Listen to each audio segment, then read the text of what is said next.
கரூரில் ஒரு துயர சம்பவம் ஏற்பட்டிருக்கு. அதில் 40க்கும் மேற்பட்ட மக்கள் இறந்துருக்காங்க.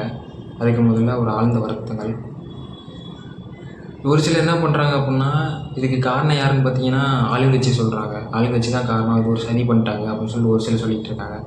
இன்னொருத்தர் என்ன சொல்கிறாங்க அப்படின்னா, ஒழுங்கான பாதுகாப்பு எங்களுக்கு போலீஸ் கொடுக்கல, இதனால தான் காரணம் அப்படின்னு சொல்லிட்டு ஒரு சிலர் சொல்லிக்கிட்டு இருக்காங்க. இன்னொருத்தர் விஜய் தான் காரணம், அந்த கொலைகளுக்குனா விஜய் தான் காரணம், இதுக்கு ஏதாச்சும் ஒரு ஒரு இதே நீதியே சொல்லாமல் போயிட்டாரு அப்படின்னு சொல்லிட்டு ஒரு சில கூட்டங்கள் கத்திக்கிட்டு இருக்கு. இதுக்கு முழுக்க முழுக்க காரணம் யாருன்னு பார்த்தீங்கன்னா, மக்கள் மட்டும்தான். அதை தொண்டர்களாகிய நீங்கள் மட்டும்தான். இவ்வளோ பெரிய பிரச்சனைகளுக்கும் கூட்ட நெரிசலுக்கும், அதாவது இவ்வளோ 40க்கும் மேற்பட்ட மக்கள் இறக்குறதுக்கும் காரணம் யாருன்னு பார்த்தீங்கன்னா, நீங்கள் மட்டும்தான் காரணமே தவிர மற்ற யாருமே காரணம் கிடையாது.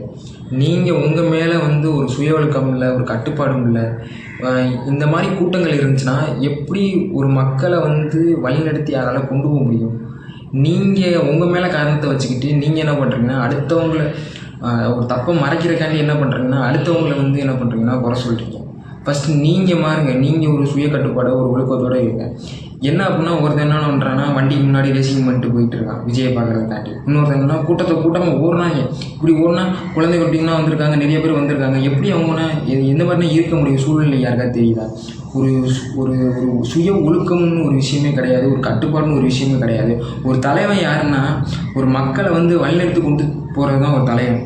இப்போ தான் வந்திருக்காரு விஜய், புதுசாக தான் வந்திருக்காரு.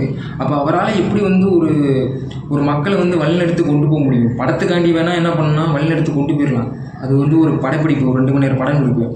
ஆனால் ஒரு இவ்வளோ பெரிய மக்கள் இருக்காங்க தமிழ்நாட்டில், அவங்கள எப்படி வழிநடத்தி கொண்டு போக முடியாத ஒரு சுச்சுவேஷன். ஒரு படம் நடிக்கிறது கூட எவ்வளோ பெரிய கஷ்டம். ஆனால் அவ்வளோ பெரிய மக்களை கட்டுப்படுத்தி கொண்டு போகிறது மிகப்பெரிய கஷ்டம். அது அனுபவம் இல்லாமல் எந்த ஒரு இதுவுமே பாசிபிள் கிடையாது. எந்த ஒரு கொள்கையும் கிடையாது. டிவிக்கே அப்படின்னு சொல்லிட்டு கோஷம் போடுறதுனால எந்த ஒரு விஷயமும் மாறப்போகிறது கிடையாது. மக்களை ஃபஸ்ட்டு கட்டுப்படுத்துறதுக்கான வழியை கண்டுபிடிங்க. இதனால் எதுவுமே மாறாது. ஒரு இளைஞன் ஒரு தலைவன் ஆக முடியாது. ஒரு ரசிகன் ஒரு தொண்டனாக மாறவே முடியாது. இதுதான் முடிவு. கடைசி வரைக்கும் மக்கள் முட்டாள இருக்க வரைக்கும்